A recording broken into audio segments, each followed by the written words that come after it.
ಓಂ ಪವಿತ್ರಂ ಚರಿತಂ ಯಸ್ಯಾಃ ಪವಿತ್ರಂ ಜೀವನಂ ತಥಾ ಪವಿತ್ರತಾ ಸ್ವರೂಪಿಣ್ಯೈ ತಸ್ಯೈ ಕುರ್ಮೋ ನಮೋ ನಮಃ. ಶ್ರೀಮಾತೆಯವರ ಮಾತೃತ್ವ ಶಕ್ತಿ ಅಂತನ್ನೋದು ಅಪರಾಜಿತವಾದ್ದು. ಆ ಶಕ್ತಿಯ ಮುಂದೆ ಎಂಥ ವಿದ್ರೋಹಿಗಳು ಕೂಡ ಮಣಿಯಲೇಬೇಕು.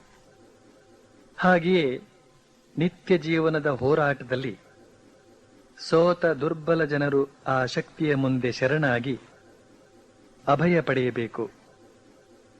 ಶ್ರೀಮಾತೆಯವರ ಮಾತೃತ್ವ ಶಕ್ತಿಯ ಮುಂದೆ ಬಲಿಷ್ಠರಾದ ಹಠಮಾರಿ ಜನರು ಕೂಡ ಮಣಿದು ಅವರು ನೀಡಿದ ಆದೇಶಗಳನ್ನು ಪ್ರತಿಮಾತಿಲ್ಲದೆ ಸ್ವೀಕರಿಸಿದ ಉದಾಹರಣೆಗಳುಂಟು.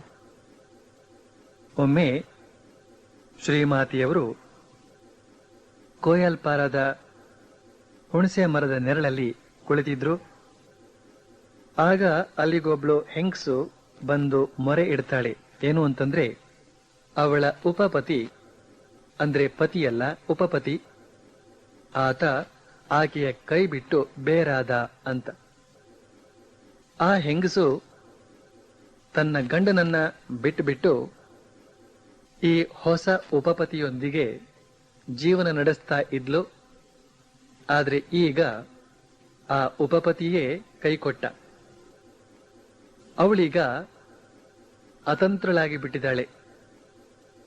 ಹಳೆಯ ಗಂಡನ ಬಳಿಗೆ ಹೋಗೋ ಹಾಗಿಲ್ಲ. ಹೊಸ ಗಂಡ ಕೈ ಬಿಟ್ಟಿದ್ದಾನೆ. ಅವಳು ಬಿಕ್ಕಿ ಬಿಕ್ಕಿ ಅಳ್ತಾ ಶ್ರೀಮಾತೆಯವರಲ್ಲಿ ತನ್ನ ಕಷ್ಟವನ್ನ ತೋಡಿಕೊಳ್ತಾಳೆ. ಶ್ರೀಮಾತೆಯವರು ಈಗ ಅವಳಿಗೆ ಹೇಳಬಹುದಾಗಿತ್ತು, ನೀನ್ಯಾಕೆ ನಿನ್ನ ಕೈ ಹಿಡಿದ ಗಂಡನನ್ನ ಬಿಟ್ಟು ಬಂದೆ? ನೀನು ಅವನ ಜೊತೆಗೆ ನ್ಯಾಯವಾಗಿರಬಾರ್ದಾಗಿತ್ತೆ. ಈಗ ಅನುಭವಿಸು ಮತ್ತೆ ಅಂತ. ಆದ್ರೆ ಆ ಹೆಂಗಸಿನ ದುಃಖವನ್ನ ಕಂಡು ಶ್ರೀಮಾತೆಯವರಿಗೆ ಕನಿಕರವಾಯಿತು. ತಕ್ಷಣ ಅವಳ ಉಪಪತಿಯನ್ನ ಕರೆಸಿ ನಯವಾಗಿ ಬುದ್ಧಿ ಹೇಳ್ತಾರೆ. ಏನಪ್ಪಾ, ಅವಳು ತನ್ನೆಲ್ಲವನ್ನೂ ಬಿಟ್ಟು ನಿನ್ನ ಹಿಂದೆ ಬಂದಿದ್ದಾಳೆ. ನೀನು ಕೂಡ ಅವಳ ಸೇವೆಯನ್ನ ಇಲ್ಲಿಯವರೆಗೆ ಸ್ವೀಕರಿಸಿ ಈಗ ಅವಳನ್ನ ಕೈ ಬಿಟ್ಟು ಬಿಡೋಣ್ವೆ? ಹೀಗೆ ಮಾಡಿದ್ರೆ ನಿನಗೆ ದೊಡ್ಡ ಪಾಪ ಅಂಟಿಕೊಳ್ಳುತ್ತೆ. ಮತ್ತೆ ನಿನಗೆ ನರಕದಲ್ಲೂ ಜಾಗ ಇಲ್ಲದಾಗುತ್ತೆ ಅಂತ. ಹೀಗೆ ಶ್ರೀಮಾತೆಯವರು ಎಷ್ಟೊಂದು ನಯವಾಗಿ ಆದ್ರೆ ಪ್ರಭಾವಶಾಲಿಯಾಗಿ ಹೇಳಿದ್ರು ಅಂತಂದ್ರೆ, ಆ ಧೂರ್ತ ಉಪಪತಿಯ ಹೃದಯ ಕರಗಿತು. ಅವಳನ್ನ ಕರೆದುಕೊಂಡು ಮನೆಗೆ ಹೋದ. ಶ್ರೀಮಾತೆಯವರ ಅನಂತ ವಾತ್ಸಲ್ಯ ಅಂತನ್ನೋದು ಜಾತಿ, ಕುಲ, ಗೋತ್ರ, ಗುಣ, ಅವಗುಣ ಅಂತನ್ನೋ ಎಲ್ಲ ಪರಿಧಿಯನ್ನು ಮೀರಿ ನಿಂತಿತ್ತು. ಅವರಲ್ಲಿ ಶರಣಾದವರು ಎಂಥವರೇ ಆಗಿರಲಿ, ಅವರಿಗೆ ಶ್ರೀಮಾತೆಯವರ ವಾತ್ಸಲ್ಯ ಸುಧೆ ಸಿಗುತ್ತಿತ್ತು. ಯಾಕೆಂದ್ರೆ ಶ್ರೀಮಾತೆಯವರು ಜನರ ದೋಷ ದೌರ್ಬಲ್ಯಾದಿಗಳನ್ನ ತಿಳಿದು ತಿಳಿಯದವರ ಹಾಗೆ ಇದ್ದು ಬಿಡ್ತಿದ್ರು. ನೋಡಿಯೂ ನೋಡದವರ ಹಾಗೆ ಇದ್ದು ಬಿಡ್ತಿದ್ರು. ಮತ್ತೆ ತಮ್ಮ ಶಿಷ್ಯರು ಕೂಡ ಹೀಗೆ ಇರೋ ಹಾಗೆ ಹೇಳ್ತಿದ್ರು. ಶ್ರೀಮಾತೆಯವರ ಈ ಬಗೆಯ ದೋಷವನ್ನೇ ಗಣಿಸದ ನಡವಳಿಕೆಯಿಂದ ಎಂತೆಂಥ ದರೋಡೆಕೋರರು ಕೂಡ ಸಭ್ಯರಾಗಿ ಬಿಡ್ತಿದ್ರು. ಕೆಲವು ಸಲ ಸಂಪೂರ್ಣ ಪರಿವರ್ತನೆ ಹೊಂದಿದ್ದು ಉಂಟು. ಹೇಗೆ ಆ ದರೋಡೆಕೋರರೆಲ್ಲ ಸಭ್ಯರಾಗ್ತಿದ್ರು ಅಂತ ಅನ್ನೋದನ್ನ ಕೆಲವು ಘಟನೆಗಳ ಮೂಲಕ ತಿಳಿದುಕೊಳ್ಳಬಹುದು. ಪಶ್ಚಿಮ ಬಂಗಾಳದಲ್ಲಿ ರೇಷ್ಮೆ ಬೆಳವಣಿಗೆ ಬಹಳ ಸಮೃದ್ಧಿಯಾಗಿತ್ತು. ಹಲವಾರು ಹಳ್ಳಿಗಳಲ್ಲಿ ರೇಷ್ಮೆ ಹುಳುಗಳನ್ನ ಬೆಳೆಸಿ ಕೋಶ ತಯಾರಿಸಿ ಮಾರಿ ಜೀವನ ನಡೆಸುತ್ತಿದ್ದಂತಹ ಕುಟುಂಬಗಳು ಹಲವಾರು. ಆದರೆ ಮಾರುಕಟ್ಟೆಯಲ್ಲಿ ಪಾಶ್ಚಾತ್ಯರ ಪೈಪೋಟಿ ಹೆಚ್ಚಾಗಿ ಆ ಹಳ್ಳಿಗಳಲ್ಲಿನ ಗೃಹ ಕೈಗಾರಿಕೆ ಸಂಪೂರ್ಣ ಮಣ್ಣುಮುಕ್ಕಿತು. ಇದರ ಪರಿಣಾಮವಾಗಿ ಈ ಗೃಹ ಕೈಗಾರಿಕೆಯನ್ನೇ ಸಂಪೂರ್ಣ ನೆಚ್ಚಿಕೊಂಡಿದ್ದ ಹಲವಾರು ಮುಸಲ್ಮಾನ ಕುಟುಂಬಗಳು ದಾರಿದ್ರ್ಯಕ್ಕೆ ಗುರಿಯಾದುವು. ಪ್ರಾಮಾಣಿಕವಾದ ವ್ಯವಹಾರ ನಡೆಸಿ ಬದುಕಬಹುದಾದಂತಹ ಪರಿಸ್ಥಿತಿ ತಪ್ಪಿಹೋಯಿತು. ಜನ ಪ್ರಾಮಾಣಿಕರಾದಷ್ಟು ಮೋಸದ ವ್ಯಾಪಾರ ಮಾಡುವವರಿಗೆ ಹಬ್ಬ. ಅಂತೂ ದಾರಿದ್ರ್ಯಕ್ಕೆ ಗುರಿಯಾದ ಮುಸಲ್ಮಾನರು ಜೀವನೋಪಾಯಕ್ಕಾಗಿ ಕಳ್ಳತನ, ದರೋಡೆಯನ್ನ ಅವಲಂಬಿಸಬೇಕಾಯಿತು. ಆದ್ರಿಂದ ಇವರಿಗೆಲ್ಲ ರೇಷ್ಮೆ ಢಕಾಯಿತರು ಅಂತ ಕೀರ್ತಿ ಅಲ್ಲ, ಅಪಕೀರ್ತಿ ಬಂತು. ಅವರಿಗೇನೋ ಅಪಕೀರ್ತಿ ಬಂತು, ಆದರೆ ಸುತ್ತಮುತ್ತಲ ಹಳ್ಳಿಯವರಿಗೆಲ್ಲ ಭಯದ ಪರಿಸ್ಥಿತಿ ಬಂತು. ಎಲ್ಲೆಲ್ಲೂ ಈ ದರೋಡೆಖೋರರ ಭಯ. ಜಯರಾಮ್ ಬಾಟಿಯ ಹಳ್ಳಿಗರಿಗೂ ಈ ಭಯ ತಪ್ಪಲಿಲ್ಲ.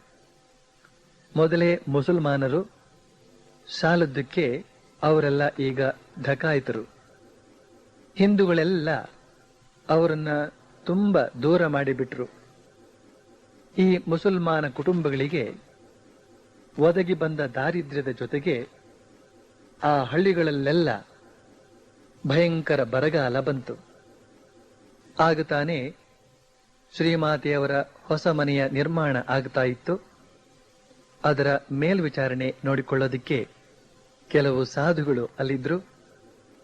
ಈ ಸಾಧುಗಳಲ್ಲಿ ಕೆಲವರು ಈಗ ಬರಗಾಲ ಪೀಡಿತರಿಗೆ ಒಂದಿಷ್ಟು ಅಶನದ ವ್ಯವಸ್ಥೆಯನ್ನ ನೋಡಿಕೊಳ್ತಿದ್ರು.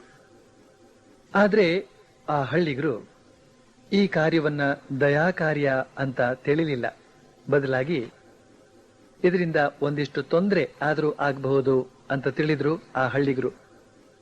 ಯಾಕೆ ಅಂದ್ರೆ ಇಲ್ಲಿ ಈ ರೀತಿ ಉದಾರವಾದ ದಾನ ಕಾರ್ಯ ನಡೆಯೋದು ಗೊತ್ತಾದಾಗ ಆ ದರೋಡೆಖೋರರು ಬಂದು ಲೂಟಿ ಮಾಡೋದಕ್ಕೆ ಅವಕಾಶ ಆಗೋ ಸಂಭವ ಇದೆ ಅಂತನ್ನೋದು ಆ ಹಳ್ಳಿಗರ ಭಯ. ಆದರೆ ಅತಿ ಶೀಘ್ರದಲ್ಲೇ ಆ ಹಳ್ಳಿಗರು ತಮ್ಮ ಅಭಿಪ್ರಾಯವನ್ನ ಬದಲಿಸಬೇಕಾಯಿತು. ಬದಲಾಯಿಸಿ ಅಚ್ಚರಿ ವ್ಯಕ್ತಪಡಿಸೋ ಹಾಗಾಯಿತು. ಏನು ಅಂತ ಅಚ್ಚರಿ ವ್ಯಕ್ತಪಡಿಸ್ತಾರೆ ಅಂತಂದ್ರೆ, ಆ ಶ್ರೀಮಾತೆಯವರ ಕೃಪೆಯಿಂದ ಈ ದರೋಡೆಖೋರರು ಭಕ್ತರಾಗಿಬಿಟ್ರಲ್ಲ ಅಂತ ಅಚ್ಚರಿ ವ್ಯಕ್ತಪಡಿಸೋ ಹಾಗಾಯಿತು. ಆ ದರೋಡೆಖೋರರೆಲ್ಲ ಹೇಗೆ ಭಕ್ತರಾಗಿ ಪರಿವರ್ತಿತರಾದರು ಅಂತನ್ನೋದನ್ನ ಕೆಲವು ಘಟನೆಗಳ ಮೂಲಕ ನೋಡಬಹುದು. ಒಂದಾನೊಂದು ದಿನ ಒಬ್ಬ ರೇಷ್ಮೆ ಢಕಾಯಿತ ಶ್ರೀಮಾತೆಯವರ ಬಳಿಗೆ ಬಂದುಬಿಟ್ಟಿದ್ದಾನೆ. ನಾವು ಮೊದಲೇ ನೋಡಿದ ಹಾಗೆ ಈತ ಮುಸಲ್ಮಾನ, ಸಾಲದ್ದಕ್ಕೆ ಢಕಾಯಿತ. ಈ ಢಕಾಯಿತ ಬರೋವಾಗ ಬರೀ ಕೈಯಲ್ಲಿ ಬರಲಿಲ್ಲ. ಒಂದು ಚಿಪ್ಪು ಬಾಳೆಹಣ್ಣನ್ನ ತಂದಿದ್ದಾನೆ. ಅದು ಕದ್ದದ್ದೋ ಏನೋ ಗೊತ್ತಿಲ್ಲ, ಅಂತೂ ತಂದಿದ್ದಾನೆ. ತಂದು ಶ್ರೀಮಾತೆಯವರಿಗೆ ಒಪ್ಪಿಸ್ತಾ ಹೇಳ್ತಾನೆ, ಅಮ್ಮ, ಶ್ರೀರಾಮಕೃಷ್ಣರಿಗೋಸ್ಕರ ಒಂದು ಸ್ವಲ್ಪ ಬಾಳೆಹಣ್ಣುಗಳನ್ನ ತಂದಿದ್ದೇನೆ, ನೀವದನ್ನ ಸ್ವೀಕರಿಸ್ತೀರಾ ಅಂತ. ಶ್ರೀಮಾತೆಯವರು ಅದನ್ನ ಸ್ವೀಕರಿಸೋದಕ್ಕೋಸ್ಕರ ಕೈ ನೀಡ್ತಾರೆ. ಕೈ ನೀಡ್ತಾ ಹೇಳ್ತಾರೆ, ಖಂಡಿತವಾಗಿ ತೆಗೆದುಕೊಡ್ತೇನಪ್ಪ, ಕೊಡಿಲಿ. ನೀನದನ್ನ ಶ್ರೀರಾಮಕೃಷ್ಣರಿಗಾಗಿ ತಂದಿದ್ದಲ್ವೇ, ಅವಶ್ಯವಾಗಿ ಕೊಡಿಲಿ ಅಂತ. ಆಗ ಪಕ್ಕದ ಹಳ್ಳಿಯಿಂದ ಬಂದಿದ್ದಂತಹ ಒಬ್ಬ ಭಕ್ತೆ ಮಧ್ಯೆ ಬಾಯಿ ಹಾಕಿ ಹೇಳ್ತಾಳೆ, ಇವರೆಲ್ಲ ಕಳ್ಳರಮ್ಮ, ನಿಮ್ಗೆ ಗೊತ್ತಿಲ್ವಾ? ಈ ಹಣ್ಣುಗಳನ್ನ ಶ್ರೀರಾಮಕೃಷ್ಣರಿಗೆ ಯಾಕೆ ನೈವೇದ್ಯ ಮಾಡ್ತೀರಿ ಅಂತ.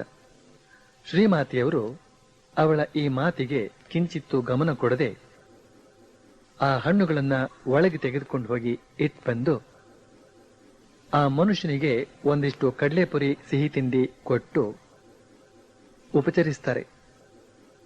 ಆ ಮನುಷ್ಯ ಹೊರಟೋದ ಮೇಲೆ ಶ್ರೀಮಾತೆಯವರು ಈ ಭಕ್ತೆಯನ್ನ ತರಾಟೆಗೆ ತೆಗೆದುಕೊಳ್ತಾರೆ. ಹೇಳ್ತಾರೆ, ನನಗೆ ಗೊತ್ತು ಯಾರು ಒಳ್ಳೆಯವರು ಯಾರು ಒಳ್ಳೆಯವರಲ್ಲ ಅಂತ. ತಪ್ಪು ಮಾಡೋದು ಮನುಷ್ಯನ ಸ್ವಭಾವ. ಆದರೆ ತಪ್ಪಿ ನಡೆದವನನ್ನ ತಿದ್ದಿ ಸರಿದಾರಿಯಲ್ಲಿ ನಡೆಸಬಲ್ಲವರು ಎಷ್ಟು ಜನ ಇದ್ದಾರೆ ಅಂತ ಹೀಗೆ ಹೇಳ್ತಾರೆ ಶ್ರೀಮಾತೆಯವರು. ಅಮ್ಜದ್ ಅಂತನ್ನೋ ಮುಸಲ್ಮಾನ ಇನ್ನೊಬ್ಬ ಢಕಾಯಿತ. ಶ್ರೀಮಾತೆಯವರ ಮನೆಯ ಗೋಡೆ ಏರಿಸೋ ಕೆಲಸಗಾರರಲ್ಲಿ ಇವನು ಒಬ್ಬ. ಇವರದ್ದೆಲ್ಲ ಹಗಲೊತ್ತು ಕೂಲಿ ಕೆಲಸ, ರಾತ್ರಿ ಹೊತ್ತು ದರೋಡೆ ಕೆಲಸ. ಒಂದು ದಿನ ಶ್ರೀಮಾತೆಯವರು ಅಮ್ಜದನನ್ನ ಜಗಲಿ ಮೇಲೆ ಕೊಳ್ಳಿರಿಸಿ ಅವನಿಗೆ ಊಟ ಹಾಕಿಸ್ತಿದ್ರು. ನಳಿನಿ ಅವನಿಗೆ ಬಡಿಸ್ತಿದ್ಲು. ಅವಳು ಮಡಿ ಹುಚ್ಚಿನವಳು. ಸಾಲದಕ್ಕೆ ಅಲ್ಲಿ ಊಟಕ್ಕೆ ಕುಳಿತವನು ಮುಸಲ್ಮಾನ. ಆದ್ರಿಂದ ಅವಳು ದೂರದಲ್ಲಿ ನಿಂತುಕೊಂಡು ಚಪಾತಿ ಪಲ್ಯಾದಿಗಳನ್ನ ಅವನ ಎಲೆಗೆ ಎಸೀತಾ ಇದ್ಲು. ಶ್ರೀಮಾತೆಯವರಿಗೆ ಇದನ್ನು ಕಂಡು ಅಸಮಾಧಾನ ಆಯಿತು. ಹೇಳ್ತಾರೆ, ಏ ನಳಿನಿ, ನೀನು ಈ ತರಹ ಬಡಿಸಿದ್ರೆ ಉಂಡದ್ದು ಉಂಡಾಗ್ತದೇನೋ? ನೀನು ಅವನಿಗೆ ಸರಿಯಾಗಿ ಬಡಿಸೋದಕ್ಕೆ ಸಾಧ್ಯವಿಲ್ಲದೆ ಇದ್ರೆ ಇಲ್ಕೊಡು, ನಾನು ಬಡಿಸ್ತೇನೆ ಅಂತ. ಅಮ್ಜದ್ ಊಟ ಮುಗಿಸಿ ಎದ್ದ. ಶ್ರೀಮಾತೆಯವರೇ ಸ್ವತಃ ಅವನ ಎಂಜಲು ಸಾರಿಸಿದ್ರು. ಇದನ್ನು ಕಂಡು ನಳಿನಿ ಕೂಕ್ಕೊಂಡ್ಲು. ಇದೇನತ್ತೆ ನೀ ಮಾಡ್ತಿರೋದು? ನಿನ್ನ ಜಾತಿ ಹೋಗುತ್ತೆ ಅಂತ. ಶ್ರೀಮಾತೆಯವರು ಅವಳ ಮಾತನ್ನ ಅಷ್ಟಕ್ಕೆ ಕತ್ತರಿಸಿ ಹೇಳ್ತಾರೆ, ನೋಡು, ನನಗೆ ಶರತ್ ಹೇಗೋ ಅಮ್ಜದ್ದು ಹಾಗೆ, ಅವನು ನನ್ನ ಮಗ ಅಂತ. ಇಲ್ಲಿನ ಸಂಭಾಷಣೆಗಳ ವೈಶಿಷ್ಟ್ಯವನ್ನ ನಾವು ಮನಗಾಣಬೇಕು. ಏನು ಅಂತಂದ್ರೆ, ನಳಿನಿ ಆ ಮುಸಲ್ಮಾನ ಅಮ್ಜದ್ದಿಗೆ ಚಪಾತಿ ಪಲ್ಯಾದಿಗಳನ್ನ ಎಸೀತಾ ಬಡಿಸಿದ್ದನ್ನ ಕಂಡಂತಹ ಶ್ರೀಮಾತೆಯವರು ಹೇಳ್ತಾರಲ್ಲ, ಏ ನಳಿನಿ, ನೀನು ಈ ತರಹ ಬಡಿಸಿದ್ರೆ ಉಂಡದ್ದು ಉಂಡಾಗ್ತದೇನೋ ಅಂತ. ಈ ಮಾತಿನ ಅರ್ಥ ಏನು ಅಂತಂದ್ರೆ, ತಿರಸ್ಕಾರ ಭಾವದಿಂದ ಬಡಿಸಿದ್ರೆ ಹೊಟ್ಟೆ ಏನೋ ತುಂಬಬಹುದು, ಆದ್ರೆ ಮನಸ್ಸಿಗೆ ತೃಪ್ತಿ ಇರೋದಿಲ್ಲ. ಅಷ್ಟೇ ಅಲ್ಲ, ಊಟ ಮಾಡೋದಕ್ಕೆ ಆಗೋದಿಲ್ಲ. ಒಂದು ನಾಯಿ ಮರಿಗೆ ಆದ್ರೂ ಉಪಚಾರ ಇಲ್ಲದೆ ತಿರಸ್ಕಾರದಿಂದ ಬಡಿಸಿದ್ರೆ ಅದು ಆ ತಿರಸ್ಕಾರವನ್ನ ಅರ್ಥ ಮಾಡಿಕೊಳ್ಳುತ್ತದೆ, ಬೇಸರಿಸಿಕೊಳ್ಳುತ್ತದೆ. ಆದ್ರೆ ಅದೇ ನಾಯಿ ಮರಿಗೆ ಪ್ರೀತಿ ವಿಶ್ವಾಸದಿಂದ ಬಡಿಸಿದ್ದೇ ಆದ್ರೆ ಅದು ಮರುಪ್ರೀತಿಯನ್ನು ತೋರಿಸೋದನ್ನ ನೋಡ್ಬೇಕು ನಾವು. ಹೀಗೆ ಈ ಅಲ್ಪ ಪ್ರಾಣಿಯೇ ತಿರಸ್ಕಾರವನ್ನ ಪುರಸ್ಕಾರವನ್ನ ಅರ್ಥ ಮಾಡಿಕೊಳ್ಳಬಲ್ಲದು ಅಂತಂದ್ಮೇಲೆ ಮನುಷ್ಯನಾದವನು ಇನ್ನೆಷ್ಟು ಅರ್ಥ ಮಾಡಿಕೊಳ್ಳಾರ? ಇಂಥ ತೀವ್ರ ಸಂವೇದನಾಶಾಲಿಯಾದ ಮನುಷ್ಯನಿಗೆ ತಿರಸ್ಕಾರದಿಂದ ಬಡಿಸಿದ್ರೆ ಅದೆಷ್ಟು ನೋವಾಗ್ಲಿಕ್ಕಿಲ್ಲ. ನಮ್ಮಲ್ಲಿ ಮನುಷ್ಯನನ್ನ ತಿರಸ್ಕಾರ ದೃಷ್ಟಿಯಿಂದ ನೋಡೋ ಅಭ್ಯಾಸ ಇರೋವರೆಗೆ ಸಮಾಜ ಸುಧಾರಣೆಯೂ ಸಾಧ್ಯವಿಲ್ಲ, ದೇಶೋದ್ಧಾರವೂ ಸಾಧ್ಯವಿಲ್ಲ. ಮನುಷ್ಯನನ್ನ ಮನುಷ್ಯನಾಗಿ ಕಾಣುವ ಸೌಜನ್ಯವನ್ನ ಶ್ರೀಮಾತೆಯವರು ಕಲಿಸಿಕೊಡ್ತಾ ಇದ್ದಾರೆ. ನೋಡು, ನಿನಗೆ ಸರಿಯಾಗಿ ಬಡಿಸೋದಕ್ಕೆ ಸಾಧ್ಯವಿಲ್ಲದೆ ಇದ್ರೆ ಇಲ್ಕೊಡು, ನಾನು ಬಡಿಸ್ತೇನೆ ಅಂತ. ಶ್ರೀಮಾತೆಯವರು ಆ ಮುಸಲ್ಮಾನ ಅಮ್ಜದ್ದಿಗೆ ವಿಶ್ವಾಸದಿಂದ ಬಡಿಸಿದ್ದು ಅಲ್ಲದೆ ಅವನ ಎಂಜಲನ್ನ ಸಾರಿಸಿದಾಗ ನಳಿನಿ ಹೇಳ್ತಾಳೆ, ಇದೇನತ್ತೆ ನೀ ಮಾಡ್ತಿರೋದು? ನಿನ್ನ ಜಾತಿ ಹೋಗುತ್ತೆ ಅಂತ. ನಿಜ, ಸಾಮಾನ್ಯ ಸಾಮಾಜಿಕ ಮಹಿಳೆಯಾಗಿದ್ರೆ ಹಳ್ಳಿಯ ಪಂಚಾಯತರು ಸೇರಿ ಅವಳನ್ನ ಜಾತಿಯಿಂದ ಹೊರಗೆ ಹಾಕಿಬಿಡ್ತಿದ್ರು. ಆದರೆ ಶ್ರೀಮಾತೆಯವರು ಸಾಮಾಜಿಕ ಕಟ್ಟುಪಾಡುಗಳನ್ನ ಮೀರಿ ನಿಂತ ವಿಶ್ವಾತೀತೆ, ಲೋಕಮಾತೆ. ಆದ್ರಿಂದಲೇ ಅವರು ಹೇಳ್ತಾರೆ, ನೋಡು, ನನಗೆ ಶರತ್ ಹೇಗೋ ಈ ಅಮ್ಜದ್ದು ಹಾಗೆ, ಅವನು ನನ್ನ ಮಗ ಅಂತ. ಇಲ್ಲಿ ಶ್ರೀಮಾತೆಯವರು ದರೋಡೆಖೋರ ಮುಸಲ್ಮಾನನನ್ನ ಸ್ವಾಮಿ ಶಾರದಾನಂದರ ಮಟ್ಟಕ್ಕೇರಿಸ್ತಕ್ಕಂಥ ಅವರ ವಾತ್ಸಲ್ಯದ ಅಗಾಧತೆಯನ್ನ ಗಮನಿಸಬೇಕು ನಾವು.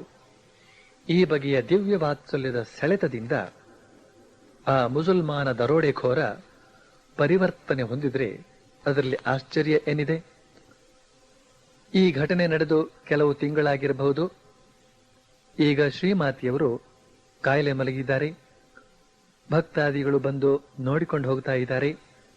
ಒಂದು ದಿನ ಬೆಳಿಗ್ಗೆ ಸುಮಾರು 10 ಗಂಟೆಯ ಹೊತ್ತಿಗೆ ಶ್ರೀಮಾತೆಯವರ ಪರಿಚರ್ಯ ಮಾಡುತ್ತಿದ್ದ ಬ್ರಹ್ಮಚಾರಿಗಳು ಒಬ್ಬ ಮನುಷ್ಯ ಆ ಕಡೆ ಬರ್ತಿರೋದನ್ನ ನೋಡ್ತಾರೆ.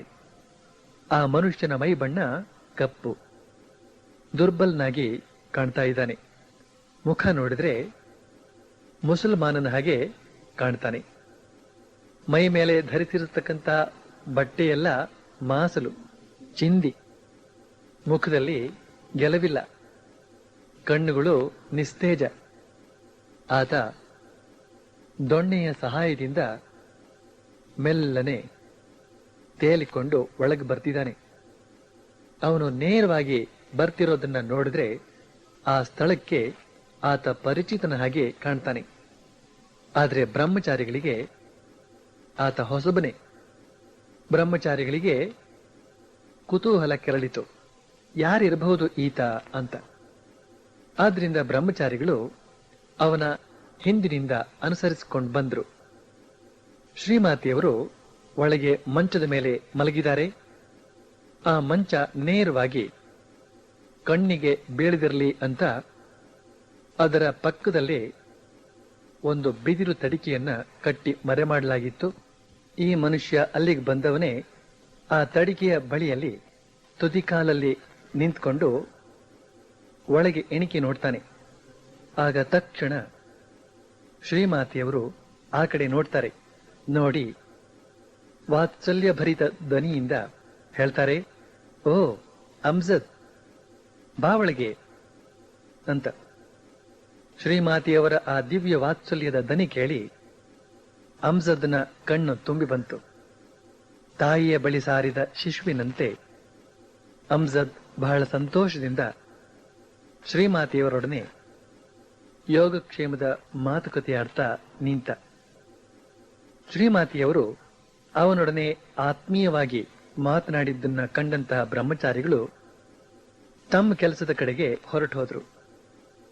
ಆದರೆ ಸ್ವಲ್ಪ ಹೊತ್ತಿನಲ್ಲೇ ಶ್ರೀಮಾತೆಯವರು ಆ ಬ್ರಹ್ಮಚಾರಿಗಳನ್ನ ಕರೆಸಿದ್ರು. ಯಾಕೆಂದ್ರೆ ಶ್ರೀರಾಮಕೃಷ್ಣರ ನೈವೇದ್ಯಕ್ಕೆ ಸಮಯವಾಗಿತ್ತು. ಶ್ರೀಮಾತೆಯವರು ಆರೋಗ್ಯದಿಂದ ಇದ್ದಾಗಲೆಲ್ಲ ತಾವೇ ಸ್ವತಃ ಪೂಜೆ ನೈವೇದ್ಯಾದಿಗಳನ್ನ ಮಾಡ್ತಿದ್ರು. ಆದ್ರೆ ಅವರೀಗ ಎದ್ದು ಓಡಾಡೋ ಸ್ಥಿತಿಯಲ್ಲಿ ಇರಲಿಲ್ಲ. ಆದ್ರಿಂದ ಆ ಬ್ರಹ್ಮಚಾರಿಗಳೇ ನೈವೇದ್ಯಾದಿಗಳನ್ನ ಮಾಡಬೇಕಾಯ್ತು. ಇದು ಅಂಥ ದೊಡ್ಡ ಕೆಲಸವೇನಾಗಿರಲಿಲ್ಲ, ಸರಳ ಪೂಜೆ, ಸರಳ ನೈವೇದ್ಯ. ಆದ್ರೆ ಈಗ ಬ್ರಹ್ಮಚಾರಿಗಳು ಏನ್ ಮಾಡಬೇಕಾಗಿದೆ ಅಂತಂದ್ರೆ, ಶ್ರೀರಾಮಕೃಷ್ಣ ಪೂಜಾ ಪೀಠದ ಕೆಳಗೆರೆ ಇಟ್ಟಿರೋ ಗಂಗಾಜಲವನ್ನ ಒಂದು ಪಂಚಪಾತ್ರೆಯಲ್ಲಿ ತುಂಬಿಕೊಂಡು ತಂದು ಅಡಿಗೆ ಮನೆಯಲ್ಲಿ ಇರತಕ್ಕಂಥ ನೈವೇದ್ಯದ ಪದಾರ್ಥಗಳ ಮೇಲೆ ಆ ಗಂಗಾ ಜಲವನ್ನ ಪ್ರೋಕ್ಷಣೆ ಮಾಡಿ ಶುದ್ಧಗೊಳಿಸಬೇಕಾಗಿತ್ತು. ಬ್ರಹ್ಮಚಾರಿಗಳು ನೋಡ್ತಾರೆ, ಆ ಮುಸಲ್ಮಾನ ಶ್ರೀಮಾತೆಯವರೊಂದಿಗೆ ಮಾತಾಡ್ತಾ ಅದೇ ದಾರಿಯಲ್ಲಿ ಇನ್ನೂ ನಿಂತು ಬಿಟ್ಟಿದ್ದಾನೆ. ಗಂಗಾ ಜಲವನ್ನ ಒಳಗಿಂದ ತರಬೇಕಾದ್ರೆ ಆ ದಾರಿಯಾಗಿಯೇ ತರಬೇಕಾಗಿದೆ. ಆ ಮುಸಲ್ಮಾನನನ್ನ ಒಂದ್ ಸ್ವಲ್ಪ ದಾರಿ ಬಿಟ್ಟು ನಿಂತಿರಯ್ಯ ಅಂತ ಹೇಳೋಣವೇ? ಇಲ್ಲ, ಶ್ರೀಮಾತೆಯವರಿಗೆ ಅದರಿಂದಾಗಿ ಬೇಸರವಾಗಬಹುದು. ಹೋಗಲಿ, ಆ ಗಂಗಾ ಜಲವನ್ನ ಆ ಮುಸಲ್ಮಾನನ ಪಕ್ಕದಿಂದಲೇ ತಂದು ಬಿಡೋಣವೇ? ಅದು ಸಾಧ್ಯವಿಲ್ಲ. ಯಾಕೆಂದ್ರೆ ಬ್ರಹ್ಮಚಾರಿಗಳು ಸಂಪ್ರದಾಯಸ್ಥ ಬ್ರಾಹ್ಮಣ ಮನೆತನದಲ್ಲಿ ಬೆಳೆದು ಬಂದವರು.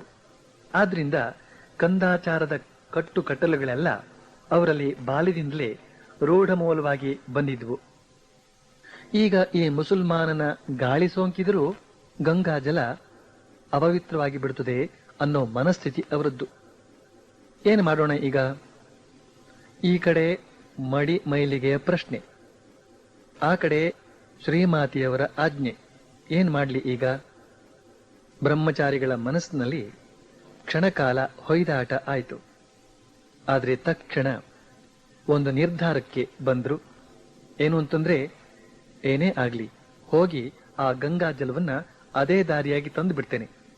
ಆ ಮುಸಲ್ಮಾನ ಇದ್ರೆ ಇದ್ಕೊಳ್ಳಿ, ನಾನು ಮಾಡಿದ್ದು ಒಂದು ವೇಳೆ ಸರಿಯಲ್ಲದೆ ಇದ್ರೆ ಶ್ರೀಮಾತೆಯವರು ಹೇಳಿ ಸರಿಪಡಿಸಲಿ ಅಂತ ಹೀಗಂದುಕೊಂಡು ಹೋಗಿ ಗಂಗಾ ಜಲವನ್ನ ತಂದ್ರು, ಪ್ರೋಕ್ಷಣೆ ಮಾಡಿದ್ರು. ನೈವೇದ್ಯ ಮುಗಿದ ಮೇಲೆ ಹಿಂತಿರುಗಿ ಆ ಪಂಚಪಾತ್ರೆಯನ್ನ ಅದರ ಜಾಗದಲ್ಲಿಟ್ಟು ಬಂದ್ರು. ಆ ಮುಸಲ್ಮಾನ ಅಮ್ಜದ್ ಅಲ್ಲೇ ನಿಂತಿದ್ದ. ಶ್ರೀಮಾತೆಯವರು ಕುಳಿತಲ್ಲಿಂದಲೇ ಇವೆಲ್ಲವನ್ನು ನೋಡಿದ್ರು. ಆದ್ರೆ ಏನನ್ನೂ ಹೇಳಲಿಲ್ಲ. ಅಮ್ಜದ್ ಆ ದಿನವೆಲ್ಲ ಅಲ್ಲೇ ಇದ್ದ. ಶ್ರೀಮಾತೆಯವರು ಅವನಿಗೆ ಎಣ್ಣೆ ಕೊಟ್ಟು ಮೈಗಚ್ಚಿ ತಿಕ್ಕಿ ಸ್ನಾನ ಮಾಡುವ ಹಾಗೆ ಹೇಳ್ತಾರೆ. ಅವನ ಮೈ ನೀರ್ ಕಾಣದೆ ಎಷ್ಟು ವಾರಗಳಾಗಿದ್ವೋ ಅಥವಾ ತಿಂಗಳುಗಳೇ ಆಗಿದ್ವೋ, ಮೈಯೆಲ್ಲ ಒರಟಾಗಿತ್ತು. ಈಗ ಎಣ್ಣೆ ಹಚ್ಚಿ ಅಭ್ಯಂಜನ ಮಾಡಿದ ಮೇಲೆ ಆ ಒರಟು ಚರ್ಮದಲ್ಲಿ ಸ್ವಲ್ಪ ಹೊಳಪು ಕಾಣಿಸಿತು. ಶ್ರೀಮಾತೆಯವರು ಆತನಿಗೆ ಪುಷ್ಕಳವಾಗಿ ಊಟ ಹಾಕಿಸಿದ್ರು. ಊಟವಾದ ಬಳಿಕ ತಾಂಬೂಲ ಕೊಟ್ಟರು. ಈಗ ವಾರಗಟ್ಟಲೆಯಿಂದ ಸರಿಯಾದ ಸ್ನಾನ, ಊಟ, ನಿದ್ರೆ ಇಲ್ಲದಂತಹ ಅಮ್ಜದ್ ಇಂದು ಶ್ರೀಮಾತೆಯವರ ಅಪೂರ್ವ ಉಪಚಾರದಿಂದ ಎಷ್ಟೊಂದು ಆನಂದ ಭರಿತನಾದ ಅಂತನ್ನೋದನ್ನ ನೀವು ಭಾವಿಸಿ ನೋಡಬೇಕು. ಆತನ ಮುಖ ಆನಂದದಿಂದ ಹೊಳಿತಾ ಇತ್ತು. ಇಂಥ ದಿವ್ಯ ತೃಪ್ತಿಯಿಂದ ಆತ ಸಂಜೆಯ ಹೊತ್ತಿಗೆ ತನ್ನ ಗುಡಿಸಲ ಕಡೆ ಹೊರಟ. ಆತನ ಕೈಯಲ್ಲಿ ಒಂದು ಪುಟ್ಟ ಚೀಲ ಇತ್ತು. ಅದರಲ್ಲಿ ಏನೇನೋ ಸಣ್ಣ ಪುಟ್ಟ ಸಾಮಾನುಗಳಿದ್ವು. ಅಲ್ಲದೆ ಆತನ ಕೈಯಲ್ಲಿ ಒಂದು ಶೀಶೆ ಕೂಡ ಇತ್ತು. ಅದರಲ್ಲೇನೋ ಔಷಧ ಇತ್ತು. ಅದೇನು ಔಷಧ ಅಂತನ್ನೋದನ್ನ ಶ್ರೀಮಾತೆಯವರೇ ಬ್ರಹ್ಮಚಾರಿಗಳಿಗೆ ಹೇಳ್ತಾರೆ. ನೋಡು, ಈ ಅಮ್ಜದ್ ಇದಾನಲ್ಲ, ಈತ ಮದ್ಯಪಾನ, ಅಫೀಮು ಸೇವನೆ ಮಾಡಿ ಮಾಡಿ ಅವನ ಮಿದುಳೆಲ್ಲ ಬೆಂದು ಬಿಸಿಯೇರಿಬಿಟ್ಟಿದೆ. ಆದ್ರಿಂದ ಆತನಿಗೆ ರಾತ್ರಿಯೆಲ್ಲ ನಿದ್ರೆ ಇಲ್ಲ. ನನ್ನ ಹತ್ತಿರ ಬಹಳ ದಿನಗಳಿಂದ ಒಂದು ನಾರಾಯಣ ತೈಲದ ಶೀಶೆ ಇತ್ತು. ಅದನ್ನ ನಾನು ಅವನಿಗೆ ಕೊಟ್ಟೆ. ಅದನ್ನ ತಲೆಗೆ ಹಾಕಿ ತಿಕ್ಕೋದ್ರಿಂದ ಅವನ ಮಿದುಳು ತಣ್ಣಗಾಗಲಿ ಅಂತ. ಅದು ಬಹಳ ಒಳ್ಳೆ ತೈಲ ಅಂತ. ಆಗ ಆ ಬ್ರಹ್ಮಚಾರಿಗಳಿಗೆ ಗೊತ್ತಾಯಿತು, ಅವನ ಕೈಯಲ್ಲಿದ್ದ ಆ ಶೀಶೆಯಲ್ಲಿದ್ದದ್ದು ನಾರಾಯಣ ತೈಲ, ಬೇರೇನಲ್ಲ ಅಂತ. ಆ ತೈಲದಿಂದ ಅಮ್ಜದ್ನ ತಲೆ ತಣ್ಣಗಾಯಿತು, ಆರೋಗ್ಯ ಸುಧಾರಿಸಿತು. ಈಗ ಆತ ಶ್ರೀಮಾತೆಯವರ ಸೇವೆಗೆ ಸದಾ ಸಿದ್ಧನಾಗಿದ್ದಾನೆ. ಇಂಥ ಕೆಲಸ ಆಗ್ಬೇಕಪ್ಪ ನಿನ್ನಿಂದ ಅಂತ ಅವನಿಗೆ ಒಂದು ಮಾತು ಹೇಳಿ ಕಳಿಸಿದ್ರಾಯ್ತು. ತಕ್ಷಣ ಆ ಕೆಲಸವನ್ನ ಅತ್ಯಂತ ಪ್ರಾಮಾಣಿಕನಾಗಿ ಮಾಡಿ ಮುಗಿಸಿಕೊಡ್ತಾನೆ. ಒಂದ್ಸಲ ಶ್ರೀಮಾತೆಯವರಿಗೆ ಒಂದು ಬಗೆಯ ಜ್ವರದಿಂದಾಗಿ ಜೀರ್ಣ ಶಕ್ತಿ ಕೆಟ್ಟು ಹೋಗಿತ್ತು. ವೈದ್ಯರು ಅನಾನಸು ತಿನ್ನಬೇಕು ಅಂತ ಸಲಹೆ ಕೊಟ್ರು. ಅನಾನಸು ಅಂದ್ರೆ ಪೈನಾಪಲ್. ಆದ್ರೆ ಅದು ಅನಾನಸು ಬೆಳೆಯೋ ಕಾಲ ಅಲ್ಲ. ಆ ಊರಿನಲ್ಲಿ ಅದು ಸಿಕ್ಕೋ ಸಂಭವವೇ ಇಲ್ಲ. ಏನ್ ಮಾಡೋಣ? ತಕ್ಷಣ ಅಮ್ಜದ್ನ ನೆನಪಾಯಿತು. ಆತನಿಗೆ ಯಾವ್ಯಾವ ಜಾಗದಲ್ಲಿ, ಯಾವ್ಯಾವ ಮೂಲೆಯಲ್ಲಿ ಏನೇನು ಸಿಗುತ್ತೆ ಅಂತನ್ನೋದೆಲ್ಲ ಗೊತ್ತಿರುತ್ತೆ.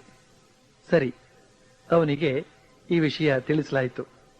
ತಕ್ಷಣ ಮ್ಯಾಜಿಕ್ಕಿನ ತರಹ ಅಮ್ಜದ್ ಒಂದಷ್ಟು ಅನಾನಸುಗಳನ್ನ ಶ್ರೀಮಾತೆಯವರಿಗೆ ತಂದು ಒಪ್ಪಿಸಿಬಿಟ್ಟ.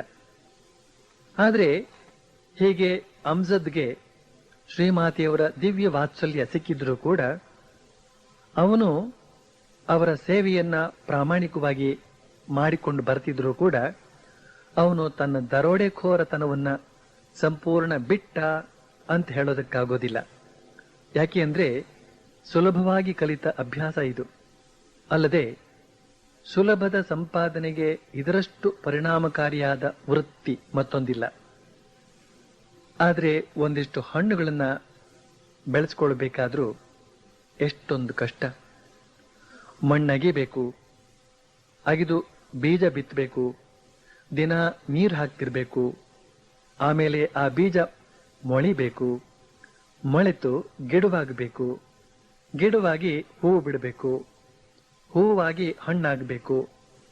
ಆ ಹಣ್ಣುಗಳನ್ನ ನಾಳೆ ಕಿತ್ತು ತರೋಣ ಅಂತಂದ್ಕೊಂಡಿದ್ರೆ ಇಂದಿನ ದಿನ ರಾತ್ರಿಯೇ ಕಳ್ಳರು ಬಂದು ಬಾಯಿಗೆ ಹಾಕಿಕೊಳ್ಬೇಕು. ಬೆಳೆದವನು ಬಾಯಿ ಬಿಡಬೇಕು. ಆದ್ರಿಂದ ಕಷ್ಟಪಟ್ಟರೂ ಕೂಡ ತಿನ್ನೋದಕ್ಕೆ ಸಿಗುತ್ತೆ ಅನ್ನೋ ಖಾತ್ರಿ ಇಲ್ಲ. ದರೋಡೆಯಾದ್ರೆ ಅಷ್ಟೆಲ್ಲ ಕಷ್ಟ ಇಲ್ಲ. ಸುಮ್ಮನೆ ಹೋಗಿ ಯಾವ ಜಾಗದಲ್ಲಿ ಏನ್ ಸಿಗುತ್ತೆ ಅಂತ ನೋಡಿಕೊಂಡು ಬಂದ್ರಾಯ್ತು.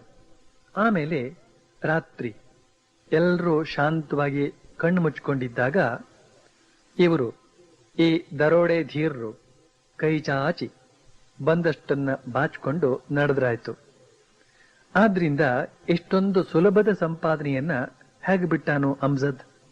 ಅಲ್ಲದೆ ಇನ್ನೊಂದು ವಿಷಯ, ಶ್ರೀಮಾತೆಯವರು ಅವನಿಗೆ ವಾತ್ಸಲ್ಯ ತೋರ್ಬಲ್ರು ನಿಜ, ಆದ್ರೆ ಅನ್ನ ಕೊಡಬಲ್ರೇ, ಖರ್ಚಿಗೆ ಹಣ ಕೊಡಬಲ್ರೇ? ಈ ವಾತ್ಸಲ್ಯದಿಂದ ಅಮ್ಜದ್ನ ಮನಸ್ಸಿಗೇನೋ ಶಾಂತಿ ತೃಪ್ತಿ ಸಿಕ್ತು ಅಥವಾ ಸಿಕ್ಕೀತು. ಆದ್ರೆ ಅವನ ಹೊಟ್ಟೆ ತುಂಬೀತೆ, ಅವನ ಹೆಂಡತಿ ಮಕ್ಕಳ ಪೋಷಣೆ ಆದೀತೆ. ಅಲ್ಲದೆ ಅವರೆಲ್ಲ ಡಕಾಯಿತರು ಅಂತ ಒಮ್ಮೆ ಗೊತ್ತಾದ ಮೇಲೆ ಅವರಿಗಿನ್ನೂ ಉದ್ಯೋಗ ಸಿಗೋ ಸಂಭವ ಇದೆಯೇ? ಆದ್ರಿಂದ ಒಳ್ಳೆಯದೋ ಕೆಟ್ಟದ್ದೋ ಈ ದರೋಡಿಯೇ ಅವನ ಉದ್ಯೋಗವಾಗಿ ಉಳಿದುಕೊಂಡು ಬಿಡ್ತು. ಆದ್ರಿಂದ ಜಯರಾಮ್ ಬಾಟಿಯ ಜನ ಅಮ್ಜದ್ನಿಗೆ ಹೆದರಿಕೊಂಡೇ ಇದ್ರು. ಆದ್ರೆ ಇದೇ ಅಮ್ಜದ್ ಶ್ರೀಮಾತೆಯವರ ಸಂಪರ್ಕಕ್ಕೆ ಬಂದ ಪರಿಣಾಮವಾಗಿ ಆತ ಜಯರಾಮ್ ಬಾಟಿಯ ಮನೆಗಳ ಮೇಲೆ ಮಾತ್ರ ದರೋಡೆ ಮಾಡ್ತಿರ್ಲಿಲ್ಲ. ಅಲ್ಲದೆ ಅವನ ಪ್ರಭಾವದಿಂದಾಗಿ ಅಲ್ಲಿಗೆ ಇತರ ದರೋಡೆಕೋರರು ಬರೋದನ್ನ ಬಿಟ್ಟುಬಿಟ್ರು. ಆದ್ರಿಂದ ಜಯರಾಮ್ ಬಾಟಿ ಗ್ರಾಮವಂತೂ ಈ ದರೋಡೆಕೋರರ ಆಕ್ರಮಣದಿಂದ ತಪ್ಪಿಸಿಕೊಂಡಿತು. ಆದರೆ ಈ ಅಮ್ಜದ್ ಹೊರಗಡೆ ಗ್ರಾಮಗಳಿಗೆ ಹೋಗಿ ದರೋಡೆ ಮಾಡ್ತಿದ್ದ. ಮಾಡಿ ಎಷ್ಟೋ ಸಲ ಪೊಲೀಸರ ಕೈಗೆ ಸಿಕ್ಕಾಕೊಂಡು ಬಂದಿಖಾನೆ ಸೇರಿದ್ದು ಉಂಟು. ಆಗ ಅವನ ಹೆಂಡತಿ ಮಕ್ಕಳಿಗೆಲ್ಲ ಉಪವಾಸ. ಈ ಸಂದರ್ಭದಲ್ಲಿ ಅವನ ಹೆಂಡತಿ ಶ್ರೀಮಾತೆಯವರ ಬಳಿಗೆ ಓಡಿ ಬರ್ತಿದ್ಲು. ಶ್ರೀಮಾತೆಯವರು ತನ್ನ ಗಂಡನನ್ನ ಕರುಣೆಯಿಂದ ನೋಡಿಕೊಂಡ ವಿಚಾರ ಅವಳಿಗೆ ಗೊತ್ತಿತ್ತಲ್ಲ. ಆದ್ರಿಂದ ಈ ಅಸಹಾಯಕ ಪರಿಸ್ಥಿತಿಯಲ್ಲಿ ಅವಳು ಶ್ರೀಮಾತೆಯವರ ಬಳಿಗೆ ಓಡಿ ಬಂದು ತನ್ನ ದುರ್ಗತಿಯ ದುಃಖವನ್ನ ತೋಡಿಕೊಳ್ತಿದ್ಲು. ಆಗ ಶ್ರೀಮಾತೆಯವರು ಕೈಗೆ ಸಿಕ್ಕಿದ ಆಹಾರ ಪದಾರ್ಥಗಳನ್ನ ಕೈ ಎತ್ತಿ ಅವಳಿಗೆ ಕೊಟ್ಟು ಬಿಡ್ತಿದ್ರು. ಅಮ್ಜದ್ನ ಜೈಲುವಾಸ ಮುಗಿದು ಮನೆಗೆ ಬಂದಾಗ ಅವನಿಗೆ ಶ್ರೀಮಾತೆಯವರು ತನ್ನ ದರಿದ್ರ ಸಂಸಾರಕ್ಕೆ ದಿಕ್ಕಾಗಿ ನಿಂತದ್ದನ್ನ ತಿಳಿದು ಎದೆ ತುಂಬಿ ಬರ್ತಿತ್ತು. ಇದರ ಪರಿಣಾಮವಾಗಿ ಆತ ಶ್ರೀಮಾತೆಯವರಿಗೆ ಎಷ್ಟೊಂದು ಕೃತಜ್ಞನಾದ ಅಂತಂದ್ರೆ ಅವರ ದಾಸಾನುದಾಸನಾಗಿ ಹೋದ. ಒಂದು ದಿನ ಅವನ ಬಡ ಗುಡಿಸಲಿನ ಮಾಡಿನ ಮೇಲೆ ಹರಡಿಕೊಂಡಿದ್ದಂತಹ ಸೋರೆ ಗಿಡದಿಂದ ಒಂದಷ್ಟು ಸೋರೆಕಾಯಿಗಳನ್ನ ಕಿತ್ತುಕೊಂಡು ಜಯರಾಮ್ ಬಾಟಿಯ ಕಡೆಗೆ ಹೊರಟ. ಶ್ರೀಮಾತೆಯವರಿಗೆ ತನ್ನ ಕಾಣಿಕೆ ಸಲ್ಲಿಸಬೇಕು ಅಂತ ಅವನ ಮನದಾಸೆ. ಶ್ರೀಮಾತೆಯವರು ಮಾಡಿದ ಉಪಕಾರಕ್ಕೆ ಪ್ರತಿಯಾಗಿ ತಾನೇನು ಮಾಡಬಲ್ಲೆ, ತನ್ನಲ್ಲಿ ಏನು ತಾನೇ ಇದೆ, ಈ ಸೋರೆಕಾಯಿಗಳನ್ನಾದರೂ ಕೊಟ್ಟು ತನ್ನ ಕೃತಜ್ಞತೆಗಳನ್ನ ಅರ್ಪಿಸೋಣ ಅಂತ ಅಮ್ಜದ್ ಜಯರಾಮ್ ಬಾಟಿಯ ಕಡೆಗೆ ಹೊರಟಿದ್ದಾನೆ. ಶ್ರೀಮಾತೆಯವರು ಅವನನ್ನ ನೋಡುತ್ತಲೇ ಅತ್ಯಂತ ಆತ್ಮೀಯನನ್ನ ಕಂಡಷ್ಟು ಆನಂದದಿಂದ ಕೇಳ್ತಾರೆ, ಏನಪ್ಪಾ ಎಲ್ಲಿ ಹೋಗಿದ್ದೆ? ನೀನು ಬಹಳ ದಿನಗಳಿಂದ ಬರದೇ ಇದ್ದುದನ್ನ ಕಂಡು ನನಗೆ ಚಿಂತೆಯಾಗ್ಬಿಟ್ಟಿತ್ತು ಅಂತ. ಆಗ ಅಮ್ಜದ್ ಹೇಳ್ತಾನೆ, ಅಮ್ಮ, ಹಸುಗಳನ್ನ ಕದಿಯೋದಕ್ಕೆ ಹೋದಾಗ ಪೊಲೀಸರ ಕೈಗೆ ಸಿಕ್ಕಾಕೊಂಡ್ಬಿಟ್ಟೆ. ಅವರು ನನ್ನನ್ನ ಬಂದಿಖಾನೆಗೆ ಸೇರಿಸ್ಬಿಟ್ರು ಅಂತ. ಆದ್ರೆ ಶ್ರೀಮಾತೆಯವರು ಅವನ ಕಳ್ಳತನದ ಕಥೆಯನ್ನ ಕಿವಿ ಮೇಲೆ ಹಾಕೊಳ್ಳೇ ಇಲ್ಲ. ಬದಲಾಗಿ ಹೇಳ್ತಾರೆ, ಏನಪ್ಪಾ, ನೀ ಬರದೇ ಇದ್ದುದನ್ನ ಕಂಡು ನನಗೆ ನಿಜವಾಗ್ಲೂ ತುಂಬಾ ಚಿಂತೆಯಾಗಿ ಬಿಟ್ಟಿತ್ತು ಅಂತ. ಇಲ್ಲಿನ ಸ್ವಾರಸ್ಯವನ್ನ ನಾವು ಒಂದಿಷ್ಟು ಭಾವಿಸಿ ನೋಡಬೇಕು. ಆ ಅಮ್ಜದ್ ತಾನು ಹಸುಗಳನ್ನು ಕದಿಯೋದಕ್ಕೆ ಹೋಗಿ ಹೇಗೆ ಬಂದಿಖಾನೆಗೆ ಸೇರಿದೆ ಅಂತ ಅನ್ನೋದನ್ನ ಶ್ರೀಮಾತೆಯವರ ಬಳಿ ಮುಚ್ಚು ಮರೆ ಇಲ್ಲದೆ ಹೇಳ್ತಾ ಇದ್ದಾನೆ. ಶ್ರೀಮಾತೆಯವರು ಅದನ್ನ ಕೇಳಿಯೂ ಕೇಳದವರ ಹಾಗೆ ಎದ್ದು ಬಿಟ್ಟಿದ್ದಾರೆ. ಇದೇ ದೊಡ್ಡ ಆಶ್ಚರ್ಯ. ಅಮ್ಜದ್ ತಾನು ಮಾಡಿದ ತಪ್ಪಿಗೆ ನಾಚಿಕೊಂಡು ಶ್ರೀಮಾತೆಯವರ ಹತ್ತಿರ ಒಂದು ಸುಳ್ಳು ಬಿಡಬಹುದಾಗಿತ್ತು. ಕಳ್ಳತನ ಮಾಡುವವನಿಗೆ ಸುಳ್ಳು ಹೇಳೋದಕ್ಕೆ ಬರೋದಿಲ್ವೇ? ಆದ್ರೆ ಅಮ್ಜದ್ ಶ್ರೀಮಾತೆಯವರನ್ನ ತನ್ನ ಸ್ವಂತ ತಾಯಿಯ ಹಾಗೆ ಭಾವಿಸಿದಾನೆ. ಆದ್ರಿಂದ ಮುಚ್ಚು ಮರೆ ಇಲ್ಲದೆ ಮಾತಾಡ್ತಿದ್ದಾನೆ. ಆದ್ರೆ ಅವನೇನೋ ಮುಚ್ಚು ಮರೆ ಇಲ್ಲದೆ ತನ್ನ ದರೋಡೆಯ ಕಥೆಯನ್ನ ಹೇಳಿಕೊಳ್ಳಬಹುದು. ಆದ್ರೆ ಶ್ರೀಮಾತೆಯವರು ಸುಮ್ಮನಿದ್ದುದ್ಯಾಕೆ ಅಂತ ಕೇಳಿದ್ರೆ ಆ ವಿಚಾರವಾಗಿ ಇನ್ನೇನ್ ತಾನೇ ಹೇಳೋದಕ್ಕೆ ಸಾಧ್ಯ?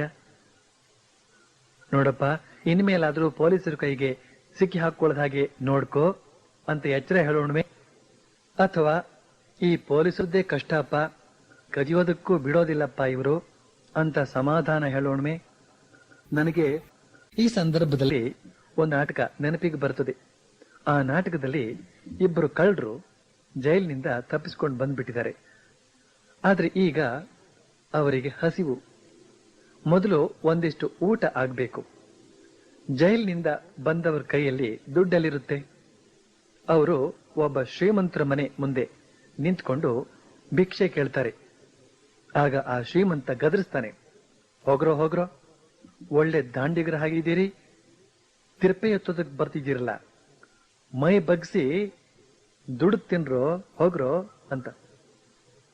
ಆಗ ಆ ಕಳ್ಳರು ಹೇಳ್ತಾರೆ, ಏನ್ ಸ್ವಾಮಿ ನೀವು ಹೇಳ್ತಿರೋದು?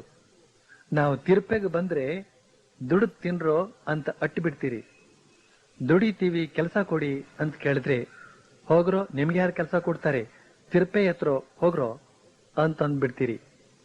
ಏನ್ ಜನ ಸ್ವಾಮಿ ನೀವೆಲ್ಲ ಅಂತ ಹೀಗೆ ಆ ನಾಟಕದಲ್ಲಿ ಒಂದು ಸಂಭಾಷಣೆ ಬರುತ್ತೆ. ಹಾಗೆಯೇ ಈ ಅಮ್ಜದ್ನ ಅವಸ್ಥೆ ಕೂಡ.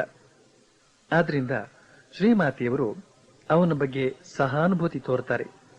ಶ್ರೀಮಾತೆಯವರು ತಮ್ಮ ಕೊನೆಯ ಕಾಯಿಲೆಯ ಸಂದರ್ಭದಲ್ಲಿ ಉದ್ಬೋಧನದಲ್ಲಿದ್ದಾಗ ಅವರಿಗೊಂದು ವರ್ತಮಾನ ತಲುಪಿತು. ಏನು ಅಂತಂದ್ರೆ, ಅಮ್ಜದ್ನಿಗೆ ದೊಡ್ಡ ದರೋಡೆಯ ಆಪಾದನೆಯ ಮೇರೆಗೆ ಜೈಲು ವಾಸ ವಿಧಿಸಲಾಗಿದೆ ಅಂತ. ಆಗ ಶ್ರೀಮಾತೆಯವರು ಹೇಳ್ತಾರೆ, ನನಗೆ ಚೆನ್ನಾಗಿ ಗೊತ್ತಿತ್ತಪ್ಪ, ಅವನೊಬ್ಬ ದೊಡ್ಡ ಢಕಾಯಿತ ಅಂತ. ಶ್ರೀಮಾತೆಯವರ ನಿರ್ಯಾಣದ ಅನಂತರ ಆ ಅಮ್ಜದ್ ಪುನಃ ಒಮ್ಮೆ ದರೋಡೆ ಮಾಡೋದಕ್ಕೆ ಅಂತ ಹೋದಾಗ ಯಾರೋ ಅವನನ್ನ ಕತ್ತಿಯಿಂದ ಹೊಡೆದು ದೊಡ್ಡ ಗಾಯವಾಗಿ, ಆ ಗಾಯವೇ ಮುಂದೆ ದೊಡ್ಡದಾಗಿ ಮರಣಕ್ಕೆ ಗುರಿಯಾದ. ಈ ಡಕಾಯಿತನ ಸಂಬಂಧವಾಗಿ ಶ್ರೀಮಾತೆಯವರ ವಿಶೇಷ ವ್ಯವಹಾರ ಜ್ಞಾನವನ್ನ ನಾವು ಗಮನಿಸಬೇಕು. ಏನು ಅಂತಂದ್ರೆ, ಆ ಜಯರಾಮ್ ಬಾಟಿಯಲ್ಲಿ ಶ್ರೀಮಾತೆಯವರ ಕೃಪಾಶ್ರಿತರಾಗಿ ಹಲವಾರು ಜನ ಮಹಿಳೆಯರು, ಮಕ್ಕಳು ಇದ್ದಾರೆ. ಅಲ್ಲದೆ ಅವರ ದರ್ಶನಾರ್ಥವಾಗಿ ನಾನಾ ಪ್ರಾಂತ್ಯಗಳಿಂದ ಭಕ್ತಾದಿಗಳು ಬರ್ತಾ ಇದ್ದಾರೆ. ಇವರೆಲ್ಲರನ್ನು ರಕ್ಷಿಸುವ ಭಾರ ಶ್ರೀಮಾತೆಯವರದ್ದಾಗಿದೆ. ಈಗ ಈ ಅಮ್ಜದನನ್ನೇ ಆಗಲಿ, ಇತರ ಢಕಾಯಿತರನ್ನೇ ಆಗಲಿ ಶ್ರೀಮಾತೆಯವರು ಪೊಲೀಸರ ಮೂಲಕ ಹತೋಟಿಗೆ ತರೋದು ಸಾಧ್ಯವೇ ಇರಲಿಲ್ಲ. ಯಾಕೆಂದ್ರೆ ದರೋಡೆಯ ಆಪಾದನೆ ಮಾಡಿ 6 ತಿಂಗಳು ಶಿಕ್ಷೆ ವಿಧಿಸಿದ್ರೆ 7ನೇ ತಿಂಗಳು ಬಿಡುಗಡೆ ಹೊಂದಿ ಬಂದು ಮೊದಲಿಗಿಂತ ಹೆಚ್ಚಿನ ಲೂಟಿ ಮಾಡಬಹುದು, ಆಘಾತ ಕೂಡ ಮಾಡಬಹುದು. ಅಲ್ಲದೆ ಒಬ್ಬಿಬ್ಬ ಢಕಾಯಿತರನ್ನ ಹಿಡಿದು ಹಾಕಿದ್ರೆ ಅವನ ಸ್ನೇಹಿತರಾದ 100 ಇತರ ಢಕಾಯಿತರು ಒಗ್ಗಟ್ಟಾಗಿ ಹೇಳತೀರದಷ್ಟು ಹಾನಿ ಮಾಡಿಬಿಡಬಹುದು. ಆದ್ರಿಂದ ಪೊಲೀಸು ಶಕ್ತಿಯಿಂದಾಗ್ಲಿ, ಆಯುಧಗಳ ಶಕ್ತಿಯಿಂದಾಗ್ಲಿ ಢಕಾಯಿತರನ್ನ ಹತೋಟಿಗೆ ತರೋ ಕೆಲಸ ಸಾಧ್ಯವೇ ಇರಲಿಲ್ಲ. ಆದ್ರೆ ಶ್ರೀಮಾತೆಯವರು ಇವೆರಡು ಶಕ್ತಿಗೂ ಮೀರಿದ ಇನ್ನೊಂದು ಶಕ್ತಿಯಿಂದ ಆ ಢಕಾಯಿತರು ಜಯರಾಮ್ ಬಾಟಿಯ ಕಡೆ ಸುಳಿಯದ ಹಾಗೆ ಮಾಡ್ತಾರೆ. ಯಾವ ಶಕ್ತಿ ಅದು ಅಂತ ಕೇಳಿದ್ರೆ ಅದೇ ಮಾತೃವಾತ್ಸಲ್ಯ ಶಕ್ತಿ. ಈ ವಾತ್ಸಲ್ಯ ಶಕ್ತಿ ಅಂತನ್ನೋದು ಎಂತೆಂಥ ಬಲಾಢ್ಯ ವ್ಯಕ್ತಿಗಳಿಂದಲೂ ಸಾಧಿಸಲಾಗದಂತಹ ಕಾರ್ಯವನ್ನ ಸಿದ್ಧಿಸಿಕೊಟ್ಟಿತು ಶ್ರೀಮಾತೆಯವರಿಗೆ. ಶ್ರೀಮಾತೆಯವರು ತಮ್ಮ ವಾತ್ಸಲ್ಯ ಶಕ್ತಿಯಿಂದ ಆ ಢಕಾಯಿತರ ಹೃದಯವನ್ನೇ ಗೆದ್ದುಕೊಂಡು ಬಿಟ್ರು. ಇದರ ಪರಿಣಾಮವಾಗಿಯೇ ಆ ಢಕಾಯಿತರು ಶ್ರೀಮಾತೆಯವರು ವಾಸವಾಗಿರುವಂತಹ ಜಯರಾಮ್ ಬಾಟಿಯ ಸುದ್ದಿಗೆ ಬರದ ಹಾಗಾಯಿತು. ಶ್ರೀಮಾತೆಯವರು ಅವರೆಲ್ಲ ಡಕಾಯಿತರು ಅಂತನ್ನೋ ದೋಷ ದೃಷ್ಟಿಯಿಂದಲೂ ನೋಡ್ಲಿಲ್ಲ, ಅವರೆಲ್ಲ ಮುಸಲ್ಮಾನರು ಅಂತನ್ನೋ ಜಾತಿ ದೃಷ್ಟಿಯಿಂದಲೂ ನೋಡ್ಲಿಲ್ಲ. ಬದಲಾಗಿ ಅವರೆಲ್ಲರನ್ನು ವಾತ್ಸಲ್ಯ ದೃಷ್ಟಿಯಿಂದ ನೋಡ್ಕೊಂಡ್ರು. ಈ ವಾತ್ಸಲ್ಯಾಮೃತ ಸೇಚನೆಯಿಂದ ಆ ಡಕಾಯಿತರ ಹೃದಯ ಮೃದುವಾಗಿ ಬಿಟ್ಟಿತು. ದಿವ್ಯ ವಾತ್ಸಲ್ಯದ ಮುಂದೆ ಮನುಷ್ಯನು ಮಗುವಾಗಿ ಬಿಡ್ತಾನೆ. ಈ ಅಮ್ಜದನ ಕಥೆಯನ್ನ ಇಷ್ಟೊಂದು ವಿಶಾಲವಾಗಿ ಹೇಳಿದ್ಯಾಕೆ ಅಂತಂದ್ರೆ, ಶ್ರೀಮಾತೆಯವರು ಕೇವಲ ವಿದ್ಯಾವಂತರು, ಬುದ್ಧಿವಂತರು, ಶ್ರೀಮಂತರು ಅಂತನ್ನೋರ ಜೊತೆಯಲ್ಲೇ ಇದ್ದು ಕೇವಲ ಅವರನ್ನಷ್ಟೇ ವಾತ್ಸಲ್ಯದಿಂದ ನೋಡ್ಕೊಂಡಿದ್ರೆ ಜನ ಅನ್ಬಹುದಾಗಿತ್ತು ಏನು ಅಂತಂದ್ರೆ, ಓ ಅದೇನು ಮಹಾ ಅನುಕೂಲವಾಗಿತ್ತು, ವಾತ್ಸಲ್ಯ ತೋರಿದ್ರು, ಅದರಲ್ಲೇನು ಹೆಚ್ಚುಗಾರಿಕೆ ಅಂತ. ಆದ್ರೆ ಶ್ರೀಮಾತೆಯವರು ಅಷ್ಟೇ ಪ್ರಾಮಾಣಿಕ ವಾತ್ಸಲ್ಯದಿಂದ ಮುಸಲ್ಮಾನ ಡಕಾಯಿತನನ್ನು ಕೂಡ ನೋಡಿಕೊಂಡ್ರು ಅಂತನ್ನೋದನ್ನ ತಿಳಿಸೋದಕ್ಕಾಗಿ ಈ ವಿವರಪೂರ್ಣ ಕತೆ. ಇನ್ನು ಶ್ರೀಮಾತೆಯವರು ಅತ್ಯಂತ ಸಾಮಾನ್ಯರನ್ನ ವಾತ್ಸಲ್ಯದಿಂದ ನೋಡಿಕೊಂಡ ಕತೆ ಕೂಡ ತುಂಬಾ ಸ್ವಾರಸ್ಯವಾಗಿದೆ. ಒಮ್ಮೆ ಒಬ್ಬ ಭಕ್ತ ಶ್ರೀಮಾತೆಯವರಿಗೆ ಒಂದು ಕರೆಯುವ ಹಸುವನ್ನ ಕಾಣಿಕೆಯಾಗಿ ಕೊಟ್ಟ. ಅಲ್ಲದೆ ಅದನ್ನ ಮೇಯಿಸೋದಕ್ಕೆ ಒಬ್ಬ ಹುಡುಗನನ್ನು ಕೂಡ ತಾನೇ ಸಂಬಳ ಕೊಟ್ಟು ವ್ಯವಸ್ಥೆ ಮಾಡಿದ. ಆ ಹುಡುಗನ ಹೆಸರು ಗೋವಿಂದ ಅಂತ. ಅವನ ವಯಸ್ಸು ಸುಮಾರು 11-12 ಇರಬಹುದು. ಆತನ ನಡವಳಿಕೆ ತುಂಬಾ ಹಿತವಾಗಿತ್ತು. ಆತ ಸದಾ ಹಸನ್ಮುಖನಾಗಿರ್ತಿದ್ದ. ಆದರೆ ಕೆಲವು ದಿನಗಳಲ್ಲಿ ಅವನ ಮೈಯೆಲ್ಲ ಕಜ್ಜಿ ಎದ್ದು ತುರಿಕೆ ಮುಗಿದ ಮೇಲೆ ಉರಿಯೆ. ಏನ್ ಔಷಧ ಮಾಡಿದ್ರೂ ವಾಸಿಯಾಗಲಿಲ್ಲ. ಒಂದ್ ರಾತ್ರಿಯಂತೂ ತಡೆಯಲಾರದಷ್ಟು ನೋವು ಹೆಚ್ಚಿ ರಾತ್ರಿ ಇಡೀ ನಿದ್ರೆ ಇಲ್ಲದ ಹಾಗಾಯ್ತು. ಹುಡುಗ ಪಾಪ ಒಂದೇ ಸವನೆ ಅಳ್ತಾ ಇದ್ದಾನೆ. ಮರುದಿನ ಬೆಳಿಗ್ಗೆ ಶ್ರೀಮಾತೆಯವರೇ ಸ್ವತಃ ಒಂದು ಔಷಧ ತಯಾರಿಸ್ತಾರೆ. ಏನದು ಆ ಔಷಧ ಅಂತಂದ್ರೆ, ಒಂದಿಷ್ಟು ಬೇವಿನ ಸೊಪ್ಪನ್ನು ತಂದು ಅದರ ಜೊತೆಗೆ ಒಂದಿಷ್ಟು ಅರಸಿನ ಸೇರಿಸಿ ನುಣ್ಣಗೆ ಅರೆದು ಸಿದ್ಧ ಮಾಡಿಟ್ಕೊಂಡು ಆ ಹುಡುಗನನ್ನ ಕರೀತಾರೆ. ಕರೆದು ಈ ಸೊಪ್ಪಿನ ರಸವನ್ನ ಮೈ ತುಂಬ ಲೇಪಿಸಿಕೊಳ್ಳೋ ಹಾಗೆ ಹೇಳ್ತಾರೆ. ಹುಡುಗ ಗೋವಿಂದ ಶ್ರೀಮಾತೆಯವರ ಮುಂದೆ ತನ್ನ ಸ್ವಂತ ತಾಯಿಯ ಮುಂದೆ ನಿಂತ್ಕೊಳ್ಳೋ ಹಾಗೆ ನಿಂತ್ಕೊಂಡು ಅವರು ಹೇಳಿಕೊಟ್ಟ ಹಾಗೆ ಮೈಯ ಪ್ರತಿಯೊಂದು ಅಂಗಕ್ಕೂ ಆ ರಸವನ್ನು ಹಚ್ಚಿಕೊಳ್ತಾನೆ. ಕ್ರಮೇಣ ಈ ಔಷಧದಿಂದ ಹುಡುಗನ ಕಜ್ಜಿ ಪೂರ್ಣವಾಸಿ ಆಯಿತು. ದೇಸ್ರ ಅಂತನ್ನೋದು ಜಯರಾಂಬಾಟಿಯ ನೆರೆಗ್ರಾಮ. ಅಲ್ಲೊಬ್ಬ ಕೀರ್ತನಕಾರ, ಅವನ ಹೆಸರು ಹರಿದಾಸ ಬೈರಾಗಿ. ಅವನು ಹಾಡೋ ದೇವರ ನಾಮಗಳು ಎಷ್ಟು ಭಾವಪೂರ್ವಕವಾಗಿರ್ತಿದ್ವು ಅಂತಂದ್ರೆ, ಕೇಳುವವರ ಹೃದಯದಲ್ಲಿ ಭಕ್ತಿ ಜಾಗೃತವಾಗ್ತಿತ್ತು. ಅವನ ಹಾಡುಗಳನ್ನ ಗಿರೀಶ್ ಚಂದ್ರ ಘೋಷ್ ಕೇಳಿದ್ದ, ಸ್ವಾಮಿ ಶಾರದಾನಂದರು ಕೇಳಿದ್ರು, ಕೇಳಿ ಪ್ರಭಾವಿತರಾಗಿದ್ರು. ಆದ್ರೆ ಈಗ ಅವನಿಗೆ ವೃದ್ಧಾಪ್ಯ ಬಂದಿದೆ. ವೃದ್ಧಾಪ್ಯ ಬಂದ ಮೇಲೆ ಹಾಡುಗೀಡೆಲ್ಲ ನಿಂತು ಹೋಗಿ ಬಿಡುತ್ತದೆ. ವೃದ್ಧಾಪ್ಯವೇ ಒಂದು ಹಾಡಾಗಿ ಬಿಡುತ್ತದೆ. ಅಂತೂ ಅವನು ಈಗ ಯಾವ ಸಂಪಾದನೆಯೂ ಇಲ್ಲದ್ರಿಂದ, ಯಾವ ಫಿಕ್ಸಡ್ ಡಿಪಾಸಿಟ್ ಮಾಡದೇ ಇದ್ದುದರಿಂದ ಅವನ ಜೀವನ ಬಹಳ ಕಷ್ಟವಾಗಿ ಬಿಟ್ಟಿದೆ. ಒಂದು ದಿನ ಮಧ್ಯಾಹ್ನದ ಹೊತ್ತಿಗೆ ಆತ ಮೆಲ್ಲಗೆ ನಡೆದುಕೊಂಡು ಶ್ರೀಮಾತೆಯವರ ಬಳಿಗೆ ಬಂದ. ಶ್ರೀಮಾತೆಯವರು ಅವನನ್ನ ವಾತ್ಸಲ್ಯದಿಂದ ಬರಮಾಡಿಕೊಂಡು ಅವನ ಸ್ನಾನಕ್ಕೆ ಎಣ್ಣೆ ನೀರು ಒದಗಿಸಿಕೊಟ್ರು. ಮುದುಕ ತನ್ನ ಒರಟು ಚರ್ಮಕ್ಕೆ ಎಣ್ಣೆ ತಿಕ್ಕೊಂಡು ಸ್ನಾನ ಮಾಡಿದ. ಬಳಿಕ ಶ್ರೀಮಾತೆಯವರು ಅವನಿಗೆ ಉಣಬಡಿಸಿದ್ರು. ಅವನು ಊಟ ಮಾಡ್ತಿರುವಾಗ ಶ್ರೀಮಾತೆಯವರು ಅವನ ಬಳಿಯಲ್ಲೇ ಕುಳಿತುಕೊಂಡು ಬೀಡ ತಯಾರಿಸ್ತಾ ಅದು ಇದು ಯೋಗಕ್ಷೇಮದ ಮಾತುಕತೆ ಆಡ್ತಾರೆ. ಅಂದಿನ ದಿನಗಳಲ್ಲಿ ಮೊದಲ ಜಾಗತಿಕ ಯುದ್ಧ ನಡೀತಾ ಇತ್ತು. ಅವರಿಬ್ಬರ ಮಾತಿನ ಸಂದರ್ಭದಲ್ಲಿ ಆ ಯುದ್ಧದ ಪರಿಣಾಮವಾಗಿ ಜನತೆಗೆ ಬಟ್ಟೆಯ ಅಭಾವವಾಗಿಬಿಟ್ಟಿದೆ ಅಂತನ್ನೋ ಮಾತು ಕೂಡ ಬಂತು.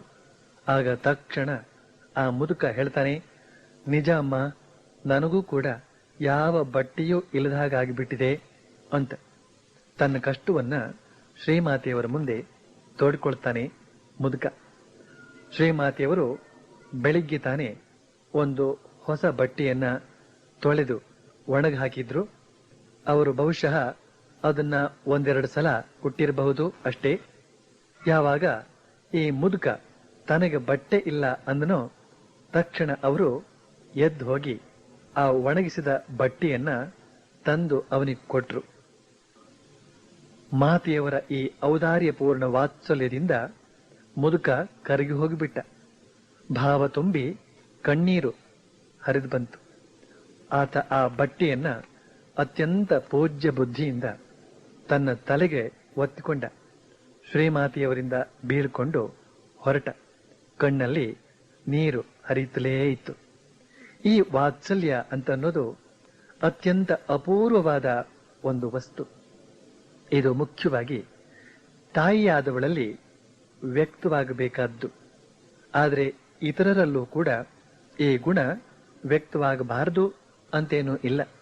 ಯಾಕೆಂದ್ರೆ ಎಲ್ಲರೂ ಆ ಜಗನ್ಮಾತೆಯ ಮಕ್ಕಳೇ ಅಲ್ವೇ?